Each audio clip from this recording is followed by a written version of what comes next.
Bueno, pues finalmente, y después vamos a entrevistar a Samuel Martín, va a optar a la Secretaría General. Hoy a las 6 de la tarde presentará su candidatura oficialmente para intentar ganar, en este caso, el Congreso y llevarse a la Secretaría General, a la que también opta, en este caso, Pedro Sanginer, el actual senador autonómico. Buenas tardes, estamos en Café de Periodistas y como siempre saludamos a todos los oyentes de Lancelot Radio y también a todos aquellos que nos ven a través de Internet. Don Valentín Ollané, buenas tardes. Buenas tardes, Jorge. ¿Qué tal, Erika Cerdeña? Buenas tardes, Jorge. Bueno, antes de nada, porque después vamos a hablar ya más en profundidad, pero una primera valoración, el hecho de que finalmente ese preacuerdo que se había firmado el jueves o el viernes pasado, pues no ha fructificado. Creo que el hecho de que se pidiera la Secretaría de Organización por parte de la candidatura de Samuel Martín y no aceptarla la de Pedro Sanginer ha sido de momento el hándicap principal. Vamos a ver lo que nos cuenta después Samuel, pero ¿qué valoración hace? Yo esperaba que se llegara a un acuerdo, sinceramente, incluso a principios de semana yo hablaba y lo debatíamos con los compañeros, que si no era algo oficial, a mí sí me gustaría preguntarle al actual consejero que si es algo, el hecho de que registre su candidatura, si es algo que ya elimina cualquier posibilidad de acuerdo, porque todavía existiría la posibilidad, al fin y al cabo. ¿Qué es lo que no ha funcionado? ¿Qué es lo que no funciona en un acuerdo? Pues es que las piezas no encajan, que hay algo que no me gusta, o es todo, no lo sé, también quiero saberlo, porque si no es todo, hay posibilidad todavía, si lo que no gustó fue lo de la Secretaría de Organización, a lo mejor hay posibilidad de mover algunas cosas. Valentín, ¿crees que podrá intervenir en este caso la dirección regional? Porque le interesa que, en fin, tú sabes que estas cosas siempre a la dirección regional lo que le interesa es que vayan lo más unidos posible el proyecto, porque se están jugando mucho de cara a las próximas elecciones. Yo creo que sí que es posible que haya intervención de la regional, directamente a lo mejor del propio Clavijo, que es además el secretario general del partido en Canarias, sobre todo porque sería el único congreso, creo, de los celebrados ya, que tiene dos candidaturas. En el resto Fuerteventura, como Mario Cabrera, Pablo Rodríguez, que ha sido también elegido en Gran Canaria, en fin, y en Tenerife tampoco, Francisco Linares, tampoco hubo candidaturas alternativas y solo la hay en Lanzarote. Que haya dos candidaturas no quiere decir que el partido esté dividido, pero sí que sería bueno a lo mejor una única candidatura de confluencia, ¿no? A mí sí me gustaría decir algo, o sea, de verdad, que a mí Coalición Canaria pues me da lo mismo que cualquier otro partido, pero es que yo no sé, creo que es la falta de costumbre precisamente de que existan varias candidaturas. Yo creo que es un ejercicio muy bueno el hecho de que se tengan que poner de acuerdo, porque oiga, hay distintas ideas que yo creo que a lo mejor tú también lo puedes pensar, pero o sea, al pensar en una intervención de la regional, yo digo, pero oiga, que no haya pasado en otras islas no quiere decir, ¿por qué? Porque entonces los que han salido en otras islas son los mejores, o hay gente que a lo mejor no ha salido adelante. O sea, quiero decir, yo siempre, como periodista, he criticado eso de los partidos, que sean inamovibles, que parece que los líderes no se mueven, que no se refrescan, que no. Entonces, aunque solo sea para que los más veteranos y los más jóvenes, que también vienen con fuerza, aprendan de este proceso, aprendan también de posibles presiones, de no dejarse llevar, o de si esto les ha llevado por una decisión consciente de querer cambiar algo, o porque alguien les ha instado a ello. Quiero decir, de todo se aprende, y creo que es positivo, perdón. Tenemos más, no, es que después vamos a tener y vamos a poder hablar, y tengo otros temas que tratar. Bueno, finalmente, hoy anunciaba, creo que fue el alcalde, que es el jefe de la policía, el alcalde de Arrecife, anunciaba que ha sido multado, en este caso, un taxista, ¿no?, de la capital, porque se le hizo un análisis, la prueba del alcohol y salió positivo, y también del alcohol y creo que también de otras drogas, tengo entendido, ¿no? Sí, parece que cocaína también, dio positivo en cocaína y triplicaba la tasa de alcohol permitida. Hombre, estamos hablando de que es un taxi que es un servicio público que lleva gente... No, lo que es raro es que le hayan hecho la prueba, porque normalmente yo no veo que le hagan muchas pruebas de alcoholemia. Yo cuando voy, que el que va con copa soy yo, y cojo un taxi, normalmente nunca le hacen... Jorge, una vez veníamos de medio de fiesta, sí, con mis hermanas en Las Palmas de ¿Te paró? No, y yo iba de copiloto, y el taxista evidentemente iba. Hombre, entonces sí hay que tener cuidado, ¿no? Estaba haciendo, y nos tuvimos que bajar. no le pagamos, le dijimos, oiga, pare y nos bajamos del coche. serio? El taxista, como te lo cuento, ¿eh? Y mira que nosotros estábamos de fiesta, pero se nos cortó todo. Todo el lote se A le mí me fue. pasó una vez en Madrid que, bueno, casi tuve que llamar a la policía porque encima me llevó por los sitios más... Y era cuando no estaba el tema este de que ahora te cobra 33, creo que venga donde venga. Tarifa fija. Sí, vaya por donde vaya. Pero en aquello todavía no estaba... En la M30, dentro de la M30. Sí, pero que en aquel momento no estaba ese protocolo y entonces pues cogía un taxi y te llevaban a veces, si veían que eras canario y como ellos consideran que los canarios la mayor parte son ignorantes, te llevaban por todos los sitios a ver para la carrera. Y yo le digo, mira, yo más de 30 euros no le voy a pagar. Y el hombre estaba puesto de coca y puesto de alcohol. Y era, bueno... ¿Pero eso fue en Barcelona o Madrid? No, en Madrid, en Madrid. Vale. Y entonces me dice, no, págame y tal, porque le di 30 euros y no le di más. Y entonces cuando me dejó en el hotel, y entonces le dije, dice, voy a llamar a la policía. Y dice, no, es que si usted no la llama, lo llamo yo. Y entonces ya salió corriendo, que fue lo mejor que hizo. Bueno, lo mejor no, porque podía coger a otros más en ese estado que realmente, pero no es lo normal, es decir, el 99% de los taxistas conducen... A ver, esto es un caso rarísimo porque además se arriesgan y ellos lo saben, las sanciones o multas o penas para conductores de transportes, bien sean guaguas, choferes, lo que sea, aunque sea de logística, esas penas son mayores y lo que les puede caer es mayor porque la responsabilidad es mayor. De hecho, se ha puesto en conocimiento del área de movilidad de Arrecife, porque eso corresponde al servicio público. No sé qué tipo de sanción puede llevar, pero podría perder incluso la licencia del taxi, ¿no? Hemos hablado con Jonathan de León, que es el alcalde de Arrecife, pero también es, en este caso, el concejal de policía.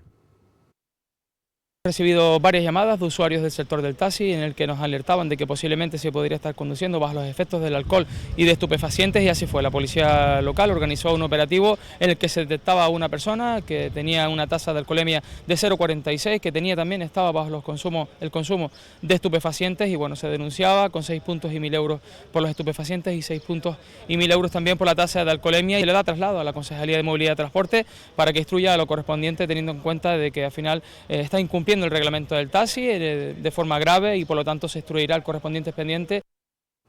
Bueno, vamos a ver cómo termina este asunto y realmente si es una cosa habitual o fue una cuestión puntual, ¿no? Que el caso sigue siendo igual de grave, pero bueno, esperemos que sea así, que haya sido solo una cuestión puntual.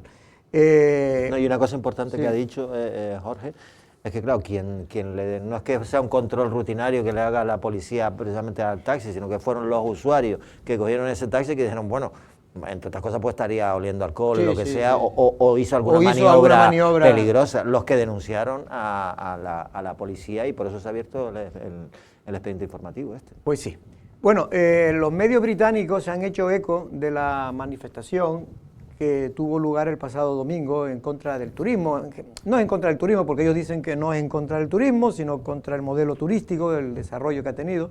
Pero lo cierto es que este tipo de cosas, en fin, yo no creo que por esto hayan dejado de venir, porque realmente la manifestación fue total, la de Lanzarote al menos, fue totalmente, y yo creo que en el resto de las islas también, fue pacífica, es verdad que con mucho escándalo, pero bueno, esto es propio de quien quiere que se le escuche, porque para eso hace la manifestación, para que se le escuche su mensaje, pero hay que decir que fueron manifestaciones pacíficas, y en este caso, pero en cambio hay algunos ingleses que estaban, sobre todo creo que fue en el sur de Tenerife o en donde que criticaron un poco, diciendo, hombre, que se manifestaron diciendo, hombre, como tengan cuidado Canarias, que nosotros, gracias a nosotros, ustedes tienen el nivel de vida y tienen... Sí, bueno, de todas maneras, a ver, es que es la tercera manifestación que hace Canarias tiene un límite. Recordemos que la primera fue el 20 de abril, la segunda fue el 20 de octubre del año pasado, y la del 20 de octubre no se hizo en las capitales de cada isla, sino se hizo en las zonas turísticas, sí. En las Américas, Maspalomas, aquí se hizo en Puerto del Carmen, etc. Y esas no tuvieron ningún éxito, porque la participación fue bastante escasa, y en encima hubo brotes de turismofobia evidentes, ¿no? Con esa foto que salía en todos los periódicos de los turistas con de los manifestantes con las pancartas de la Playa de las Américas, creo recordar, con 2 turistas ahí plácidamente tomando el sol y los otros rodeándolo, ¿no? Entonces, claro, yo entiendo que el periodismo y la sociedad británica y el Reino Unido están al tanto de lo que está pasando en Canarias, y se tiene que hacer eco, lógicamente, de estas manifestaciones. Que esto implique que no vengan o que se sientan que no los quieren, pues probablemente haya gente que sí, pero no creo que esto vaya a afectar, yo espero que no haya más. Se dan cuenta que tampoco son tantos, porque por suerte para estas islas el 90% de la gente quieren el turismo, creen que el turismo es fundamental. Otra cosa es que muchos tengamos algunas cuestiones que creamos que hay que corregir, porque todo el mundo está de acuerdo que si paramos de construir más hoteles, sobre todo, pues puede ser mejor. Mejor me refiero hasta que haya una adaptación, al menos creo yo, del crecimiento que ha habido turístico y de población a las nuevas infraestructuras que nos fallan, porque ya los servicios están estresados, y esto es un problema porque se lleva mucho tiempo sin hacer las inversiones correspondientes en carretera, en servicios públicos en general, hospitales, escuelas. Y todo esto está generando y tensionando, y vivienda, ¿no?, que me faltaba por decir. Vamos a escuchar a Augusto Ferreira, que es, creo que es el presidente de la Asociación de Queremos el Turismo. En referencia al 18M, pues ya todos sabemos el efecto que trae y las consecuencias que esto trae. Sí es verdad que ha perdido bastante repercusión, como yo lo he podido ver, pero sí es verdad que, oye, los daños que podemos hacer, como hemos hablado en algunas ocasiones, son a medio y largo plazo. Entonces creo que quizás si el mensaje se empieza a cambiar ya y mandamos el mensaje de forma positiva, creo que es lo mejor que podemos hacer.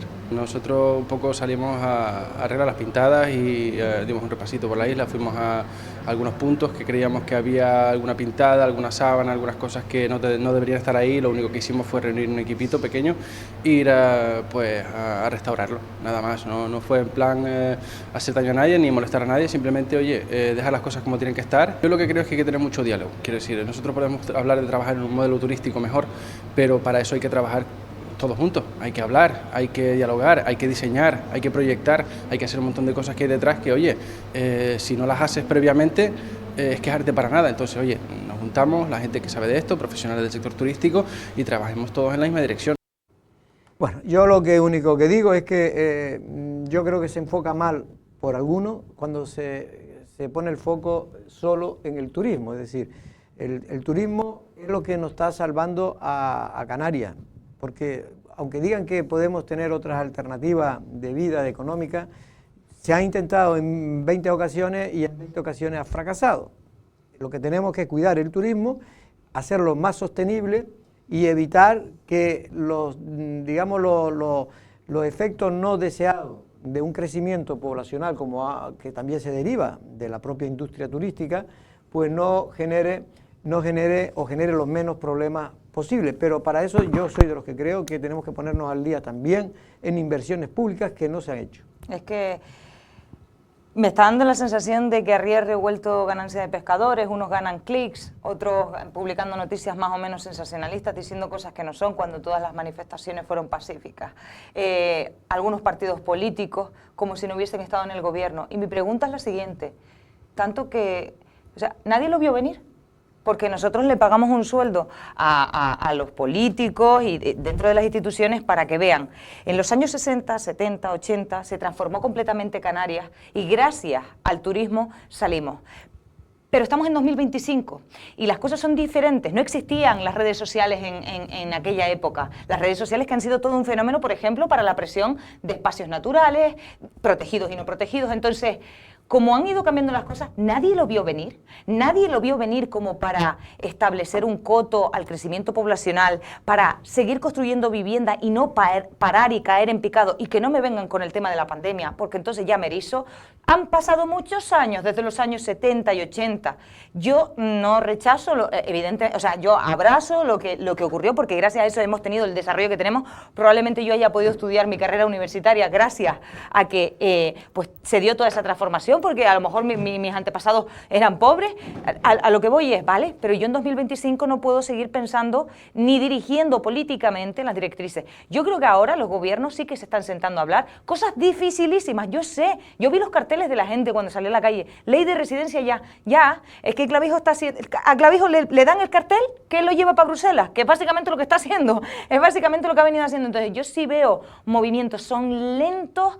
Lo que yo sí pediría es, por ejemplo, pues esa ley de residencia, por mucho que Canarias vaya a Bruselas y la explique, si el Estado no la respalda, apaga y vámonos. Y lo mismo con la ley de vivienda, y lo mismo con un montón de cosas. Pues sí. Entonces... Bueno, es un tema que vamos a seguir hablando de él, porque es un tema que va a seguir siendo muy recurrente. Por cierto, no sé si utiliza el teléfono analógico. ¿En tu casa lo utiliza? No, de hecho ya lo quité. Ya lo has quitado. Sí, para que no me dicen la paliza. Ni tiene, ¿no? Yo tuve en su momento que me llamaba con mis novios cuando era muy jovencita. Bueno, entonces serían muchos. Por cierto, pues ha estado, no digo porque el gobierno de Canarias ha activado el plan de emergencia de Canarias sí. por problemas con las comunicaciones telefónicas analógicas. En este caso, por lo visto, no están funcionando bien el 112. Ya está, se ha solucionado, según ¿sí? ha dicho Telefónica. Vale. Y claro, porque era en toda España. Era en toda España. Porque yo hoy por la mañana oía en varias emisoras de radio que comentaban informativos del Estado y anunciaban que estaban teniendo problemas ellos mismos en su redacción. Sí, Telefónica ha dicho que ya está restaurado el servicio, pero claro, afectaba efectivamente a los teléfonos, fijos, con lo cual ha afectado al 112, etcétera. Entonces se activa sobre la marcha el plan de ser Platea o Plateca. Se activa sobre la marcha para que la gente sepa a qué números alternativos pueden llamar, porque el 112 se haya podido caer, y entonces es necesario que la gente tenga otros teléfonos ante una posible emergencia, que seguro que las hay, que las habrá, que las ha habido en el tiempo en el que se ha caído Telefónica, pero sí, ha sido a nivel nacional. Tenemos apagones, ya tenemos apagones de luz, tenemos caídas de No, ahora el problema es que nadie ha dicho por qué, porque ha afectado en Canarias al 20% es que eso es grave. De los usuarios que tienen Telefónica. ¿Te acuerdas cuando pasó el apagón hace nada?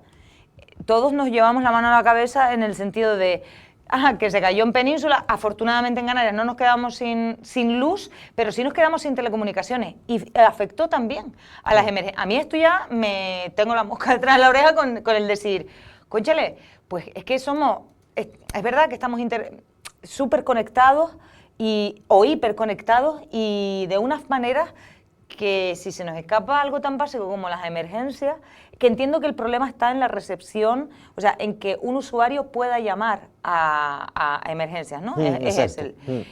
Pero ya pasó cuando el apagón, aquí en Canarias, cuando aquí no se había apagado nada. O sea, quiero decir, a mí esto me tiene un poco inquieta. Bueno.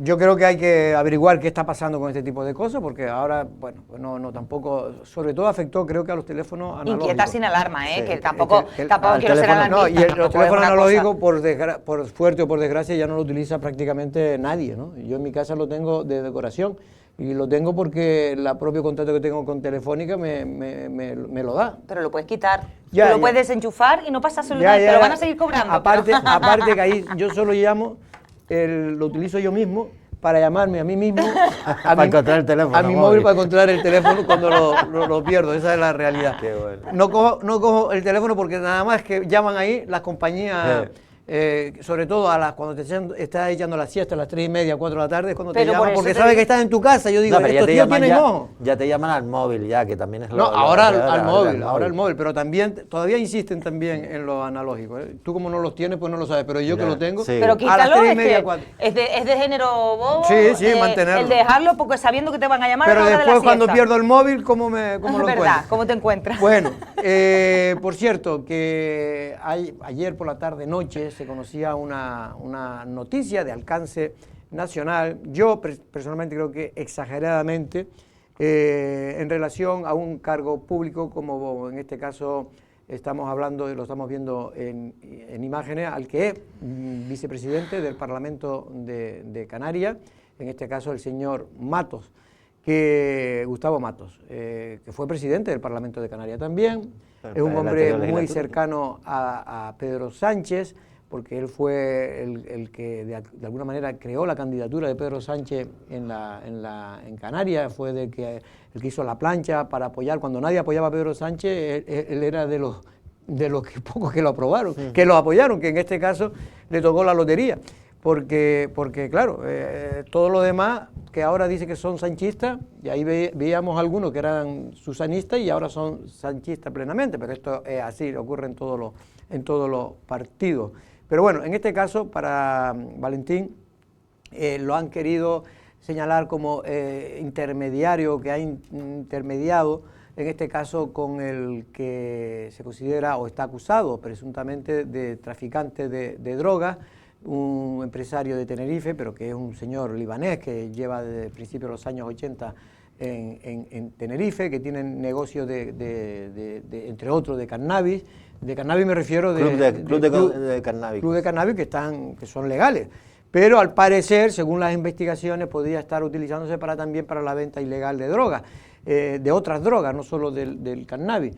Y bueno, lo cierto es que ese señor ha sido detenido, el señor empresario, y la información del Mundo pues va dirigida precisamente, o destaca en este caso, la intermediación que ha podido tener el señor Gustavo Matos con ese empresario, porque ese empresario, para que todo el mundo lo entienda, lo llamó para contarle un tema, y era que estaba sufriendo el acoso de ciertos policías, porque había una batalla interna dentro de la policía en el sur de Tenerife, y estaban siendo, digamos, hostigados sus clubes, y habiéndose el expediente, y entonces, bueno, pues todo eso se lo expuso al señor Matos, y el señor Matos lo llevó al subdelegado del gobierno para que tuviera conocimiento. El subdelegado del gobierno, como veremos en la información, según el señor Matos le dijo que ya estaban en ello, y que ya a partir de ahí el señor Matos ya dejó de tener relación alguna con este caso. Es verdad que lo que fue detenido fue finalmente, además de otros policías, el señor policía que estaba... Francisco Moar, que estaba en esa reunión, que solo estuvo, según él, un minuto cuando llegó, y luego también ha sido detenido ese empresario de cannabis. Sí, a ver, lo que pasa es que la filtración que le dan al periódico El Mundo, está la conversación que se produce el 29 de enero en el Corte Inglés, en Santa Cruz de Tenerife, si no me equivoco, entre, pues eso, Mohamed Verdad, Francisco Moar, que es este policía que ya está... ya fue, digamos, noticia en los medios de comunicación, porque fue el instructor desde el punto de vista de la policía del caso mediador, y fue alejado, digamos, de esa tarea. Y bueno, y claro, si uno lee las conversaciones transcritas por el periódico, esa intermediación se interpreta, yo creo que más o menos casi todo el mundo la interpretó, como que el señor Gustavo Matos lo que iba a hacer era intervenir para solucionarle el problema al empresario, a Mohamed Verdad. Entonces, claro, ahí es donde empieza el problema. Acaba de dar una rueda de prensa, en torno a las 11 dio una rueda de prensa. A tumba abierta, porque pudo intervenir todo el mundo, le pudo hacer preguntas y repreguntas. Si quiere, vamos a ver la noticia, sí. Vamos a ver la noticia que nos tiene preparado, en este caso los informativos de Lancelot Televisión, y luego la comentamos también con Erika. El vicepresidente del Parlamento y miembro destacado del PSOE de Canarias en la isla de Tenerife, Gustavo Matos, se veía hoy obligado a desmentir la información aparecida en el periódico El Mundo, donde lo relacionaban casi como intermediario del empresario libanés detenido recientemente por tráfico de drogas, Mohamed Derba. Matos, en la rueda de prensa donde apareció solo, señaló que no ha mantenido con el señor Derba ninguna relación de carácter económico, empresarial ni profesional de ningún tipo, y que esa relación se ha limitado a ser cordial, derivada de las amistades comunes del ámbito empresarial y social de la isla de Tenerife. No he mantenido, como ya dije ayer, con el señor Mohamed Jamil Derba ninguna relación de carácter económico, empresarial ni profesional de ningún tipo. Ni he mantenido con él más relación que la propia de la coincidencia en ámbitos sociales y empresariales de la isla de Tenerife, como tantos otros, como tantos otros. En el marco de esa relación, Derba puso en su conocimiento, junto a su abogado, una serie de hechos que podrían ser constitutivos de delito. Hechos que por su presunta gravedad, Matos comenta que puso en manos de la subdelegación del Gobierno de Canarias. En la avenida 3 de Mayo, en Santa Cruz de Tenerife. Lugar público y concurrido, propio de quien quiere compartir un café para poner en conocimiento unos hechos de un modo informal. Yo no sé al resto de los políticos de Canarias, a mí esto me ocurre a diario. Tanta gente que me llama pues para contarme algo o para poner en mi conocimiento cuestiones, ¿no? En fin, nada que no sea habitual o normal hasta ahí. Por lo tanto, como les digo, no me resultó extraño ni raro el encuentro que se iba a producir. Como ya he dicho, con carácter previo, no tenía conocimiento de los hechos que se me iban a trasladar. Cuando se me cita para tomar ese café, no tengo conocimiento exacto de qué se me va a decir o qué se me va a contar. No lo sabía. Manifestó que su partido le respalda y le apoya tras hablar y dar explicaciones al secretario federal, Santos Cerdán, y a la secretaria de organización, Nira Fierro. Señaló que si fuese verdad lo que se insinúa, ya estaría procesado. Evidentemente, yo habría estado en una otra situación procesal y de investigación. Si los hechos son tan graves y de tan relevancia, ¿cómo es posible que después de una operación policial de alto nivel, a mí no me ha llamado absolutamente nadie? Ni nadie que tenga que ver con la instrucción, ni nadie de los cuerpos y fuerzas de seguridad del Estado, ni la Fiscalía, absolutamente nadie, lo cual es una muestra de que los hechos que se han querido vender como una especie de intermediación con un cártel. El alto cargo del PSOE en Canarias lamentó profundamente la filtración interesada y sacada de contexto que se ha hecho al contenido de unos autos que afirma desconoce. Bueno, personalmente lo ha pasado, obviamente lo está pasando muy mal. En el momento fue muy emotivo, en un momento determinado de la rueda de prensa, donde el hombre pues se quedó sin aire y a punto de, en fin, de la emoción que le producía el comentar, porque estas cosas duelen mucho, sobre todo cuando tú te crees inocente, ¿no? Que es como se cree el señor Gustavo Matos. Y claro, tienen hijos, tiene mujer. Y pues el hombre se quedó, en fin, sin voz prácticamente y tuvo que parar la rueda de prensa. Pero más allá de esto, es verdad que yo, que conozco al señor Gustavo Matos desde hace mucho tiempo, yo lo único que sé es que más allá de que pueda tener relaciones pues, de amistad con este señor, lo que creo, vamos, y por lo que he podido ver, y la propia policía, la Policía Nacional ha sacado un comunicado, Erika, desmintiendo que ese señor se le está investigando por nada. A él no se le está investigando por nada, ni ningún delito, ni nada de nada.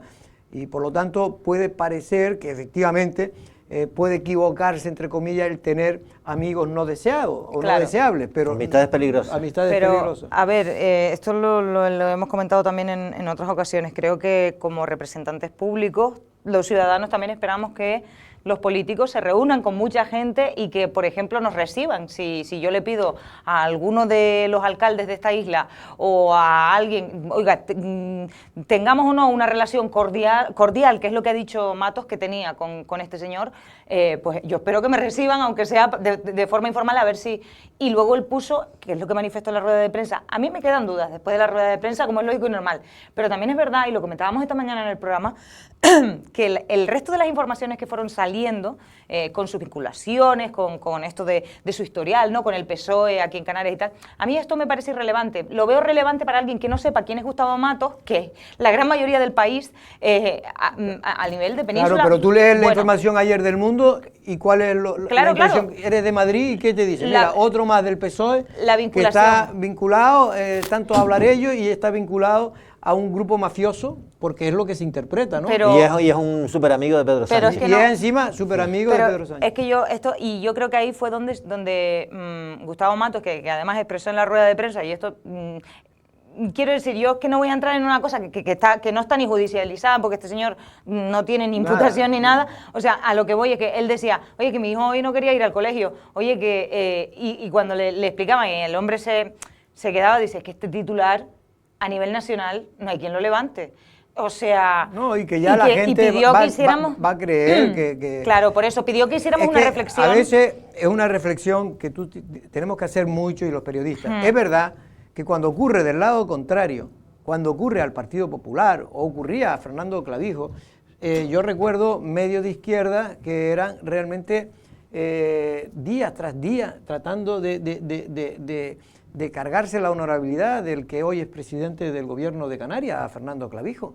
O cuando el Partido Popular, cuando aquello que ocurrió, y hay gente como la alcaldesa Rita Barberá, que finalmente, en fin, ya está de todo el mundo como acabó. O otra gente en Las Palmas que fueron acusadas y de luego salieron inocentes, que se tiraron en este caso, se suicidaron. A ver, ¿no? ese es el juego de la política, que supongo que a muchos ciudadanos no le gusta nada, y de hecho es lo que hace y que provoca ese desapego de la ciudadanía con la clase política. Es decir, que ante una situación como esta, los partidos siempre de la oposición, y en eso el Partido Socialista es un experto, claro, lo que quieren hacer es leña del árbol caído, intentar meterte el dedo en el ojo y llegar hasta, pues bueno, un poco la intencionalidad del mundo, ¿no? Llegar hasta quién es el que está más arriba, que en este caso sería Pedro Sánchez. Yo eso no pertenezco a ningún partido, no lo voy a hacer. Yo creo que hay presunción de inocencia en el caso de Gustavo Mato, que es del PSOE. Pero en el caso de Gustavo Mato ni siquiera hay presunción de inocencia, porque él no está ni siquiera imputado, no está ni claro, imputado ni está, no, efectivamente, pero claro, bueno, pero sí, claro, pero sí lo que quieres decir es pero es que tú sabes que una cosa están los juicios y después están los juicios mediáticos. Claro. Oye, que y le de juicios preguntaron, mediáticos sabemos mucho. que le preguntaron en la rueda de prensa, algún compañero periodista le preguntó a Gustavo Matos que qué diría él si fuese un al compañero revés, de que Coalición si fuera al Canaria del revés. Partido Popular, Exacto. y él dijo y recordó, dice, oiga, ustedes me conocen mi trayectoria, yo nunca he hecho sangre, él atribuyéndolo a él. Lo que pasa es que también es su partido. Él es él y su partido también. Y su partido, y el señor Santiago, el de Tenerife, el que fue concejal de La Luna, que pertenecía al PSOE, dejó el PSOE, ha vuelto al PSOE, fue el instigador de todo el proceso, claro, contra Fernando Clavijo, contra el tema de las grúas, todos el tema deberían de paros y de todo reflexionar. eso. Mira, de los pocas gente que en estas cosas siempre fue comedido, fue Román Rodríguez y el propio Fernando Clavijo. Son los dos únicos políticos. También hay que reconocer que el presidente también de Canarias, que fue presidente del gobierno, hoy ministro, también no es una persona que abuse de estos temas, pero sí es verdad que tenía unos hooligans a su lado que eran los que realmente alentaban, y periódicos que son más papistas que el Papa, que aprovechan este tema para mediáticamente cargarse, que es lo que puede ocurrir con el señor Mato, porque por mucho que todos creamos, o todos, yo al menos lo creo, yo creo que este hombre no tiene nada que ver con todos esos negocios turbios que puede tener este empresario detenido. Más allá de eso, sí creo que por las conversaciones que te graban, las conversaciones son, vamos a ver, cuando tú estás en una conversación te puede malinterpretar cualquier cosa. Y es muy fácil, Y además, es muy fácil, yo te puedo decir cualquier chorrada, cualquier claro, patujada, bueno, colega, como te digo. quiero, tú tal, y después resulta que quieres a uno que tal. Hombre, lo que también es verdad es que al margen de que efectivamente no hay ningún proceso judicial contra él ni ninguna investigación, analiza solo la reunión. En esa reunión que fue en enero, Sí. y al señor Mohamed... Lo metieron en la cárcel el 1 de mayo. El 1 de mayo. Pero en Tenerife, y yo creo que casi a lo mejor en toda Canarias no, pero en Tenerife todo el mundo sabe ¿Quién era esa persona? quién era esa persona. De hecho, era el guardaespaldas de John Palmer, que era otro empresario, que era el famoso del Taisarin, que también tenía temas de corrupción, y estuvo en la cárcel. Y él era su guardaespaldas. Este señor tenía, pues eso, los clubes de cannabis, que son legales, pero fue a la cárcel porque pasó de tener clubes de cannabis legales, sí, a convertirlos en otro tipo de cosas. Y después también en esa reunión en la que está Gustavo Mato, está no solo el señor Mohamed Verdad, sino también está el Francisco Moar, un policía corrupto. Quiero decir que también tiene que la clase política... Presuntamente corrupto. Presuntamente corrupto. La clase política tiene que también tener cierta, cierto cuidado. De todas maneras, con quien se Gustavo sienta, ¿no? Hoy, cuando le preguntaron que quién estaba más en la mesa, dijo que este señor, cuando él llegó, estaba sentado, el policía que ha sido destituido, ya creo que está jubilado, si no me equivoco. Sí. Y que, Francisco Moar se llama. Francisco Moar. Y que él no sabía ni quién era, dice, si ahora lo veo ni lo conozco. Pero bueno, en cualquier caso, insisto, este tema políticamente vamos a ver por dónde, porque ya jurídicamente yo creo que tiene poco, pero políticamente es una cuestión que esto del PSOE, quiera o no quiera, es una mancha, digamos, importante para sobre todo su discurso hipócrita que muchas veces tienen los partidos, ¿no? Que cuando ven la paja en el ojo ajeno, pero no la viga en el propio. Bueno, vamos ahora a Tenerife precisamente porque está allí nuestro compañero Guillermo Uruñuela, porque ha ido a la Feria Gastrocanaria en el ferial, en el recinto ferial de Santa Cruz de Tenerife. Buenas tardes, Guillermo. Pues buenas tardes, compañeros, buenas tardes, Jorge. Estamos aquí en Gastrocanarias 2025, en esta 10ª edición. La verdad que es espectacular, muchísima afluencia de gente y también de profesionales de la materia que vienen a esta feria para encontrar los productos lanzaroteños, canarios en general, pero especialmente pues nos centraremos nosotros aquí en nuestra tierra. Y con ello hablaremos, en este caso con el presidente del Cabildo de Lanzarote, con Osvaldo Betancor, que además le agradezco porque está de entrevista en entrevista y atendiendo a todos los medios, así que le agradezco estos minutos. ¿Qué tal, Osvaldo? Buenas tardes. Muy bien, muchísimas gracias por estar aquí llevando a Canarias la fortaleza de lo que es el sector primario de la Graciosa y Lanzarote.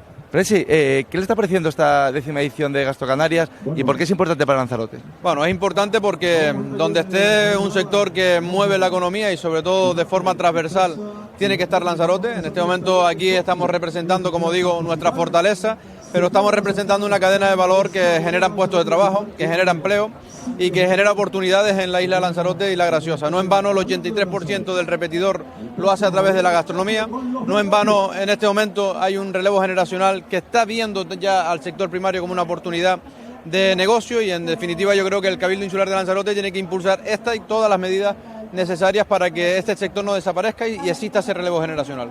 Una feria espectacular, Osvaldo, donde especialmente pues para nosotros brilla este stand de Saborea Lanzarote. Explícame un poco también la apuesta, la importancia de la marca Saborea Lanzarote para nuestra isla a nivel turismo, economía, etcétera, etcétera. ¿Cómo es de importante Saborea? Saborea es el paraguas, ¿no? Saborea es la punta del iceberg, Saborea es ese modelo estratégico, Saborea absorbe ya no solo al productor, al bodeguero, a todo lo que es esa cadena de valor. Y Saborea en este momento es formación y Saborea es turismo, ¿no? Yo creo que es un modelo que se ha creado y desde la sociedad de Lanzarote, ya forma parte del ADN de Lanzarote. Todos los destinos Saboreas nos ponen como ejemplo por ser emisor de una economía permanente y por tanto yo creo que en este momento lo que nos toca a nosotros desde las administraciones públicas es impulsarlo, ¿no? Es intentar que el Saborea sea ya no solo ese paraguas de esa fortaleza, sino escuchar ahí a través las debilidades que tiene el sector, ¿no? Debilidades en formación, debilidades en el sector primario como del agua, debilidades en políticas territoriales. Por tanto, yo creo que el Saborea es ese micrófono que necesita la administración pública para no errar en las políticas que hagamos a través del sector primario. Sí, porque también, Presi, estábamos hablando un poco, estoy viendo muchos restauradores que también a veces, yo creo que la gente también tiene un concepto equivocado. Muchos son pequeños negocios, ¿no?, que hay que impulsar y ayudar porque pues, no es fácil salir adelante y más hoy en día. Por supuesto que sí, sobre todo veo mucha gente nueva que se lanza al mundo de la restauración, que se lanza al mundo del autónomo, que los crujen a impuestos, que tiene una presión fiscal tremenda y con la ilusión, la motivación, están en este momento tirando del producto del kilómetro cero, ¿no? Por tanto, yo creo que la restauración en este momento nadie discute que Lanzarote está capitalizando esa restauración en Canarias. Somos un ejemplo con productos diferenciados como los carabineros de la Santa, como las papas de los valles, como la batata del Jable o como nuestros caldos que en este momento donde salen siempre traen medallas, ¿no? Así que esa es la obligación que tenemos desde las administraciones públicas y en este momento dar mucha formación porque esa carencia de mano de obra hay que empezar a contrarrestarla. Y ya la última, Osvaldo, yo sé que Jorge es de buen paladar. ¿Qué tipo de productos hay aquí o qué exhibe Lanzarote? Lo comentabas, ¿no? Sal de Janubio también está, tenemos los caldos de Lanzarote, ¿qué más nos podemos encontrar? Aquí los tenemos todos, desde el gofio de Lanzarote con los amigos del gofio hasta las mermeladas del amigo Fefo, hasta la aloe vera que está haciendo un producto estrella también en la restauración, los carabineros de la Santa, la sal de Janubio y después todos los licores y todos nuestros caldos, ¿no? Nuestros quesos que están en este momento acaparando todos nuestros stands. En definitiva tenemos una microeconomía en un microecosistema como la Jeria, microecosistema como el Jable o como los enarenados de la isla de Lanzarote, que es un orgullo para la isla de Lanzarote y por eso yo no pararé en intentar desgastarnos para intentar impulsarnos, ¿no? Hoy estamos a la expensa de que nos conviertan en un CIPAN, en un sistema integral de paisajes y patrimonio de la humanidad. Esto ya es como el Goya de los cines, y por tanto yo lo que siento es un orgullo y motivación, impulso para generar economía y sobre todo generar economía que se quede en casa. Podemos hablar de modelo de transformación del turismo, pero a nadie se le esconde que la gastronomía es ese vehículo tractor de la economía a nivel insular en la isla de Lanzarote, de todo aquel que entra por el aeropuerto o por el muelle. Presi, pues muchas gracias por su tiempo. Gracias a usted por estar aquí. Vamos a comer Y que disfrute el presidente Osvaldo Dancor, máximo representante de los lanzaroteños, aquí en directo desde Gasto Canarias 2025. Compañeros, les cedo la palabra. No les escucho muy bien, por eso no les he permitido que intervenga en este caso con preguntas al presidente, porque no me entra muy bien el audio, así que les despido. Nos vemos mañana por ahí por Lanzarote. Jorge.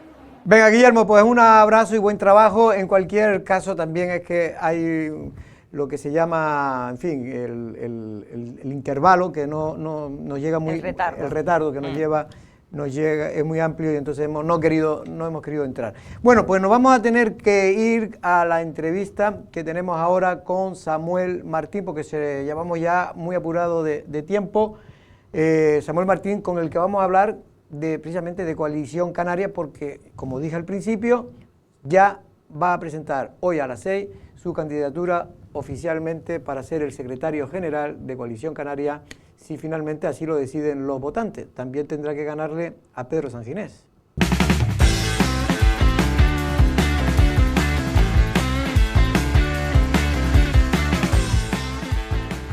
Bueno, pues ya estamos en la segunda parte del Café de Periodistas. Vamos rápidamente con nuestro invitado, que ya lo dijimos en la primera parte, Samuel Martín, que hoy precisamente, de Coalición Canaria, presentaba su candidatura de manera oficial, insisto, como para optar a la Secretaría General de Coalición Canaria en la isla de Lanzarote. En este caso tendrá que luchar con su también compañero y amigo Pedro Sanginés.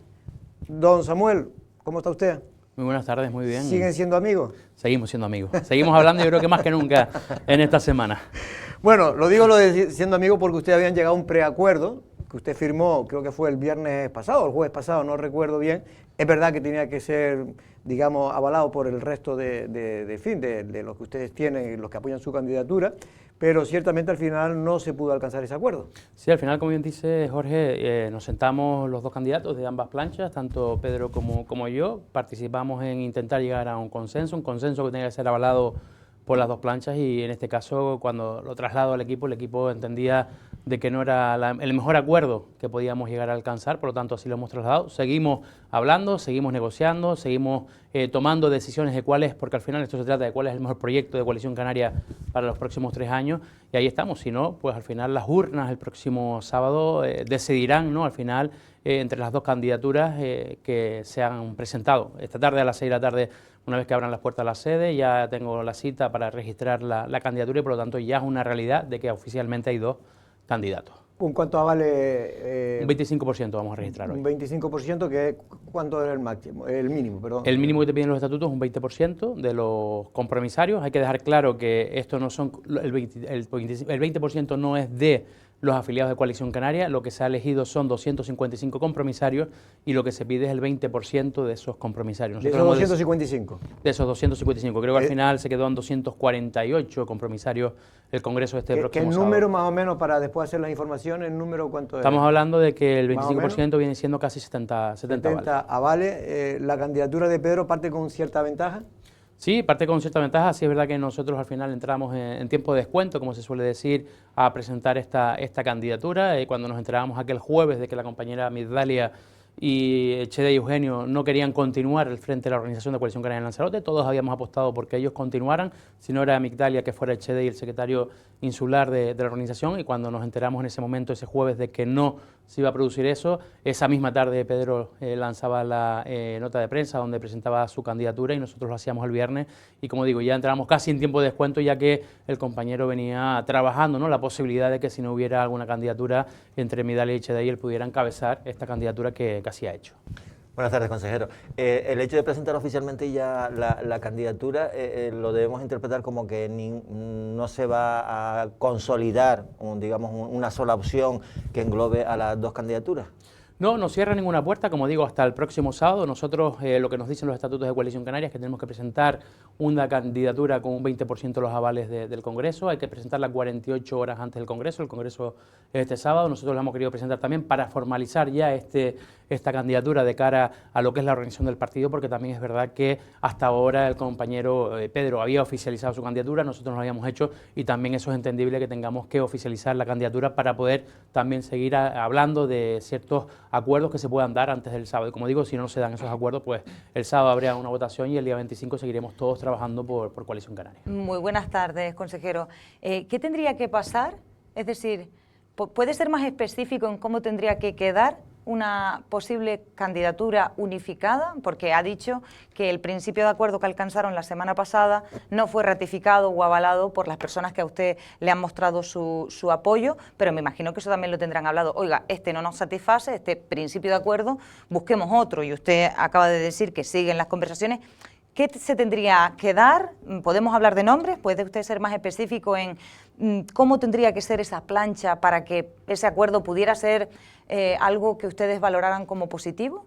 Bueno, lo primero que tenemos que definir es cuál va a ser la estructura del partido, ¿no? Porque nosotros, más allá de que este sábado se elija una de las dos candidaturas, la candidatura encabezada por Pedro Sáenz o por Samuel Martín, lo que elegimos también es cuál va a ser esa organización del partido para los próximos 3 años. Es una de las cuestiones que tenemos que negociar, cuál va a ser esa ejecutiva, ¿no?, que vamos a tener dentro de Coalición Canaria y ese Consejo Político Insular, y qué personas lo van a formar. Yo entiendo que tienen que estar, y así lo entiende también nuestra candidatura, que tienen que estar integradas todas las personas que hemos estado tanto de un lado como del otro, porque al final creo que no sobra nadie en Coalición Canaria y todos tenemos que venir, que sumar y que ese proyecto siga creciendo, que es lo que decía antes, que pase lo que pase el próximo sábado, todos creo que somos el proyecto Coalición Canaria, Pedro es el proyecto Coalición Canaria, Samuel Martín es el proyecto Coalición Canaria, y todas las personas que nos acompañan, ya sea de una candidatura a la otra. Nosotros ahí lanzamos algunos nombres de personas que han avalado nuestra candidatura, como Osvaldo Betancor, Marcia Cuña, Jesús Machín, consejeros del Cabildo como Aroa y también Jesús Machín Tavío, y yo creo que eso también pone en valor la candidatura en este caso que presentamos, porque creemos en un proyecto de Coalición Canaria, creemos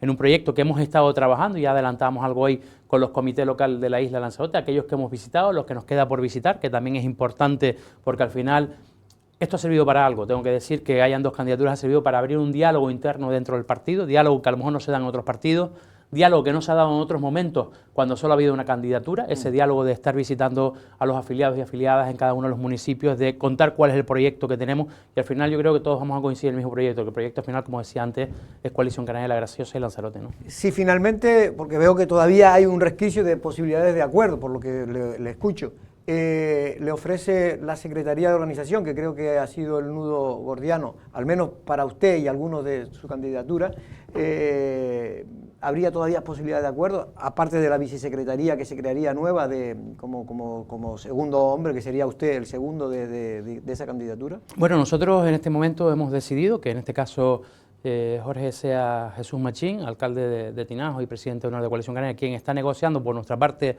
la candidatura con este caso la candidatura de Pedro Sáenz, intentando llegar a un consenso. Sé que en el día de hoy han seguido habiendo conversaciones y por lo tanto no cerramos la puerta a que pueda haber un consenso y un equilibrio, ¿no?, de las dos candidaturas de cara al próximo sábado. Si no, como decía, el sábado habrá que votar. ¿Sería lo mejor? Yo entiendo que al final para Coalición Canaria lo mejor es lo que ha pasado hasta ahora, ¿no? Lo que decía, ese diálogo que ha existido, al final yo creo que pase lo que pase el sábado, haya una candidatura, hayan dos o solo haya una candidatura donde confluamos, en este caso confluyamos las dos candidaturas, yo creo que va a ser importante, y lo importante es mantener ese equilibrio, como digo, de toda la organización de Coalición Canaria en Lanzarote y La Graciosa, donde están representados todos los comités locales, porque al final eso también va a generar ese equipo de presente y futuro para el proyecto, ¿no? O sea, entiendo entonces, Samuel, que no es que sea usted el número 2, secretario de organización, sino que sea un 50-50, es decir, que las dos candidaturas se integren en una se le ofreció, creo que una la vicesecretaría, ¿no?, que sería como el número 2, aunque es verdad que el secretario de organización sigue teniendo un peso específico dentro de la organización, ¿no? Sí, siempre al final lo que es la Secretaría Insular, la Secretaría de Organización, las direcciones, en este caso las vicesecretarías insulares. Estamos viendo ejemplos en Gran Canaria y en Tenerife, donde se está modificando esa estructura, por eso digo que tan importante es las listas electorales que se presenten para este sábado para votar, como también esa estructura, porque todavía no hemos definido cuál es la estructura del partido, y eso también hay que negociarlo, porque al final se define lo que va a ser la dirección del partido para los próximos 3 años, y eso es también lo que queremos llegar a definir con la otra candidatura. Yo lo que le quería preguntar, perdona, Erika, era Aquí estuvo también en Café de Periodistas Pedro Sanginés. Él nos dijo que, bueno, uno de los argumentos o de los pesos que tenía su candidatura era precisamente su perfil y su, digamos, bagaje político, es decir, que ha sido presidente del Cabildo, etcétera, etcétera, ahora es senador por la comunidad autónoma, tiene muy buena relación con la organización a nivel regional, y a mí me gustaría pues preguntarle qué es lo cuáles son los valores de la candidatura de Samuel para que los miembros de Coalición Canaria le puedan votar, ¿no? Bueno, lo que hemos dicho a los comités donde hemos visitado, al final esto no se trata de hablar de individualismo, porque si yo hablara de Samuel Martín podríamos decir muchas cosas positivas, pero también seguramente podríamos decir muchas cosas negativas que yo pueda tener, y por eso siempre hablamos de equipo, ¿no? Hablamos de un grupo de hombres y mujeres que nos hemos lanzado en esta candidatura, que es verdad que aquel jueves cuando Midalia y Chedi decían que no se iban a presentar, nos poníamos en contacto y empezábamos con la idea de lanzar esta candidatura, y al final se trata de hablar de su equipo. Por eso digo que es importante que no solo sea la figura de Samuel Martín la que pueda estar mañana en una ejecutiva, sino que todo el equipo con el que hemos trabajado esté representado en esa ejecutiva, porque al final yo podré tener menos tiempo, podré saber más de una cosa y saber de otra, pero yo creo que el equipo es lo que va a ser importante para el futuro de Coalición Canaria en Lanzarote de la Sociedad, y sobre todo en el momento en el que estamos. Vemos como otros partidos hablan de líderes, los líderes yo creo que se han acabado, y yo creo que tenemos que hablar de equipo, y eso es lo que estamos hablando con todos los comités, o sea, una ejecutiva donde estén representados todos los comités de la isla de Lanzarote, donde estén representados afiliados, simpatizantes, pero también que sea importante, como decía antes, que aquí no sobra nadie, que las dos candidaturas, todos aquellos que hemos arrimado tanto por un lado como por el otro, estuviéramos integrados dentro de esa candidatura. El otro día se lo planteaba a su compañero Pedro Sanginés y se lo planteo también a usted, pese al buen trabajo, y esto ya es un punto subjetivo, ¿no?, pero creo que ustedes coinciden, el buen trabajo que ha hecho la secretaria general de Coalición Canaria en la isla, Midalia Machín. Por desgracia hay otras circunstancias que afectan en unas elecciones, y en las últimas elecciones a Coalición Canaria en Lanzarote no le fue especialmente bien, con lo cual para llevar una Secretaría General Insular hay que tener eso en cuenta. ¿Y a dónde voy?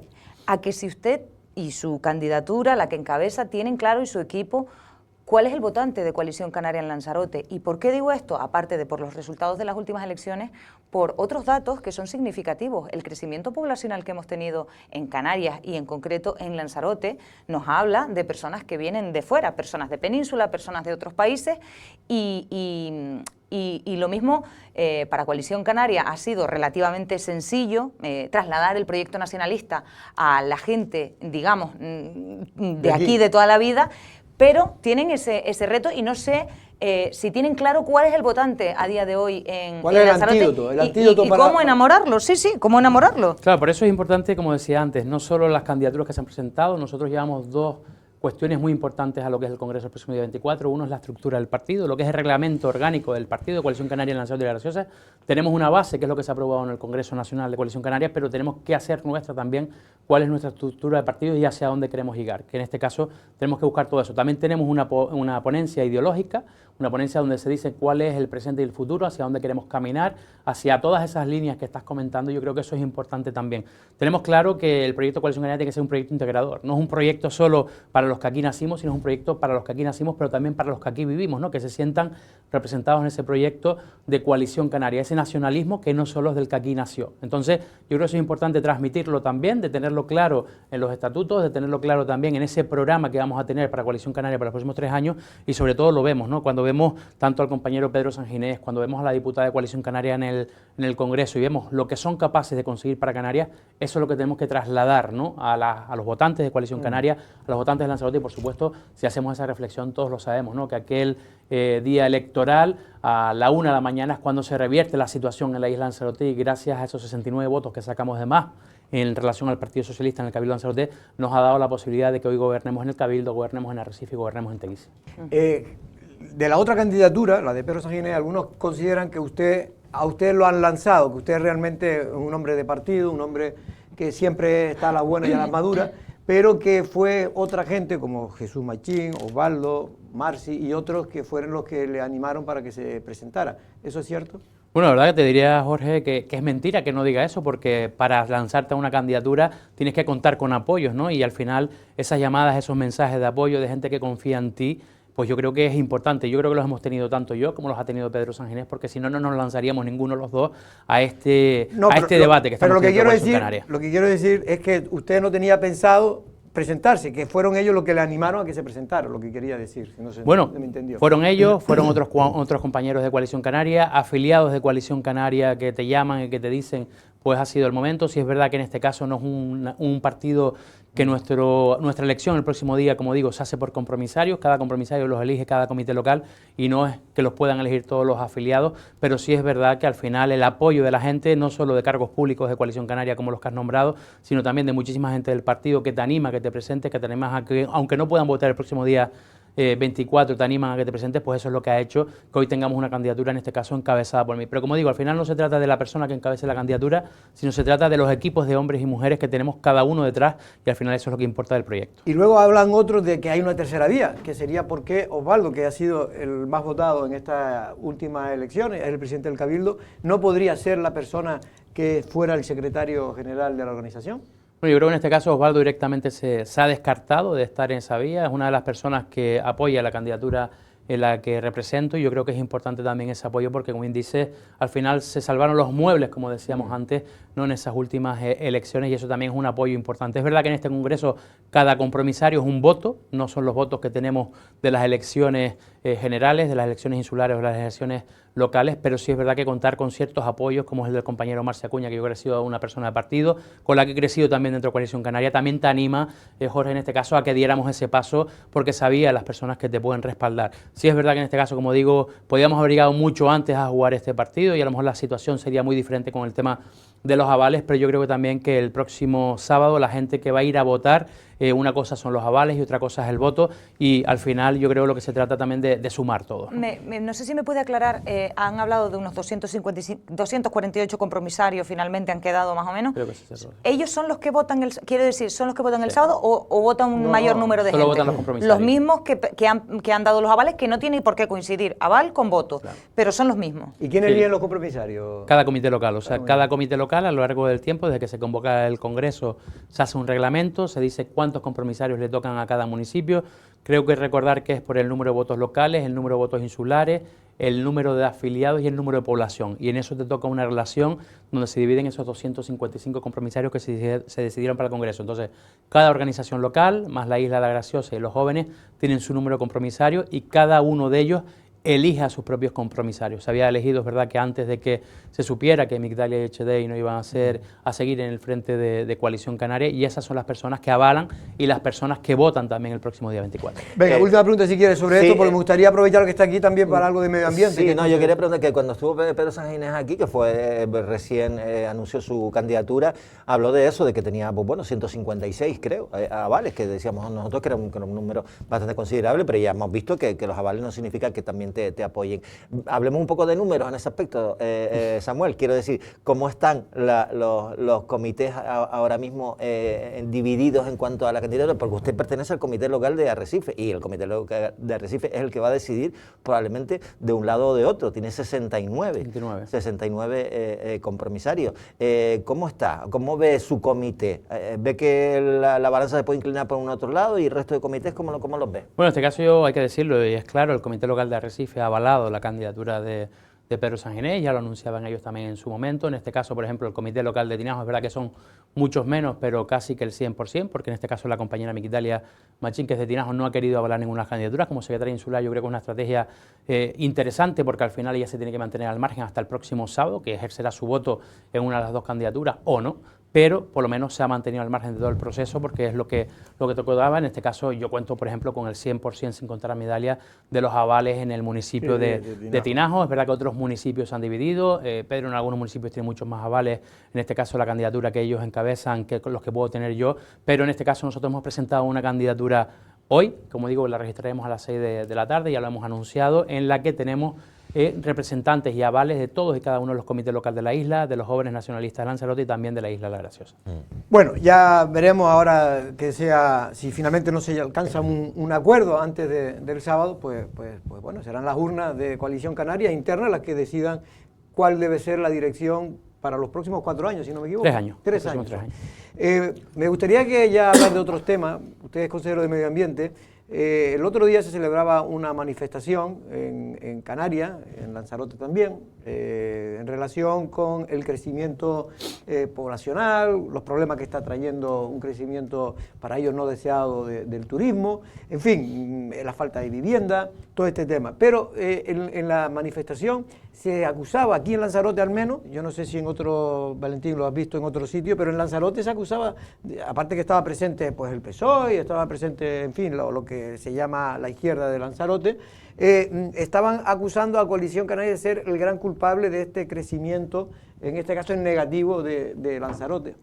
Bueno, la verdad que es increíble, ¿no?, que este máximo crecimiento turístico que hemos tenido en Canarias, en Lanzarote especialmente y en La Graciosa, ha sido después verdaderamente de la época del COVID, de lo que vivimos. En este caso hay que decir, gobernaba el Partido Socialista en Lanzarote, que gobernaba el Partido Socialista en Canarias, gobernaba el Partido Socialista en España, y ninguna medida tomaron en referencia a este crecimiento que hoy critican, ¿no? Por lo tanto hay que ser coherentes.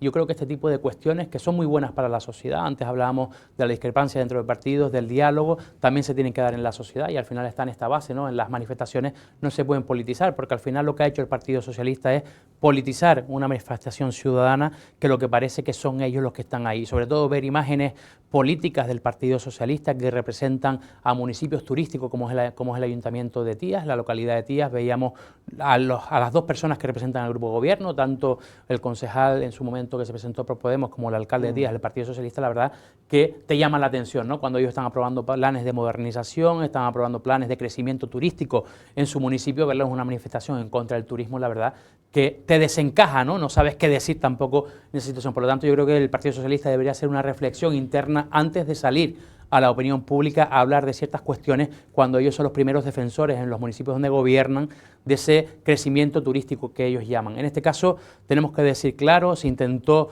días antes de la manifestación por parte del Partido Socialista calentar los motores, diciendo que si el Cabildo Insular de Lanzarote a través de Osvaldo Betancor había aprobado 8 nuevos hoteles. Al final el Cabildo de Lanzarote no aprueba licencias urbanísticas, eso lo tenemos todos claro, son los ayuntamientos, nosotros son sectoriales lo que se aprueba por parte del Cabildo Insular de Lanzarote, y por lo tanto no podemos politizar, y ese llamamiento hay que hacerlo, ¿no?, que no se politicen las manifestaciones ciudadanas que se quieran hacer. Y así ha ido también, ¿no?, porque ha ido decayendo, ¿no?, esa gran manifestación que veíamos con anterioridad, de la que veíamos 20 de abril del año pasado, de la que veíamos en este caso en este año. Por lo tanto, politizar las manifestaciones ciudadanas yo creo que no benefician a nadie. Y por otro lado, tengo que decir que este gobierno, tanto el gobierno de Canarias como el gobierno del Cabildo de Lanzarote, sí hemos tomado medidas en favor de la protección, de la sostenibilidad del territorio, de la vivienda, de la construcción de vivienda pública y también de la regulación de la vivienda vacacional, cosa que no se hizo en la legislatura pasada. Venga, dos preguntas rápidas que puedan ustedes para terminar ya, si quieren, sobre el tema del medio ambiente, sobre la manifestación. Sí, bueno, quería aprovechar también un poco en el marco de esa manifestación, que efectivamente las críticas no solo fueron en Lanzarote, sino fueron en general en toda Canarias, contra Coalición Canaria. Yo no vi ningún monigote, ningún papahuevo con la cara de Pedro Sánchez también, que es el que ha puesto una ley de vivienda con efectos bastante negativos para todos, ¿no? Digo, como argumento, esa manifestación de Lanzarote siempre se dice que ha sido pionera por el tema sobre todo de los centros turísticos a la hora de que se paga por entrar, o en el caso de los AH. Eso se va a hacer aquí en Lanzarote, además en más espacios naturales. ¿Cómo va esa cuestión? Y sobre todo también, Samuel, si las denuncias por atentados medioambientales, etcétera, han ido subiendo, están controladas, ¿cómo va? Bueno, la verdad que las denuncias, empezó por el final, que tienen que ver con relacionadas con el medio ambiente, se ponen cada día denuncias. Yo no paro de firmar denuncias, de abrir expedientes, de incoar expedientes. Cada día se ponen por muchísimas cuestiones, por estacionar fuera de una pista donde no se puede, por circular por pistas donde no se puede, incluso por ir muchas veces en espacios naturales protegidos con el animal doméstico suelto, cuestión que no se puede, ¿no? Y también hay muchísimas otras denuncias que hemos podido ver en redes sociales que que se castigan de una manera mayor, que se persiguen, que los agentes de medio ambiente trabajan sobre ello, la policía local, la Guardia Civil, al final todos estamos buscando, ¿no?, al final impidiendo, mejor dicho, que podamos actuar de mala manera en los espacios. ¿Pero ha disminuido o ha aumentado con respecto a...? Yo creo que ha disminuido, y ha disminuido sobre todo, tuvimos una época muy importante que fue cuando pusimos los informadores medioambientales, que fue desde agosto del año pasado hasta enero de este año. Ahí hemos visto una disminución, no sabemos si es porque era los tiempos donde había menos turistas que visitan esos espacios naturales protegidos, pero sí es verdad que hubo una disminución y sobre todo una mayor atención a los espacios naturales protegidos porque se les informaba por dónde podían circular, lo que se podía y no se podía hacer.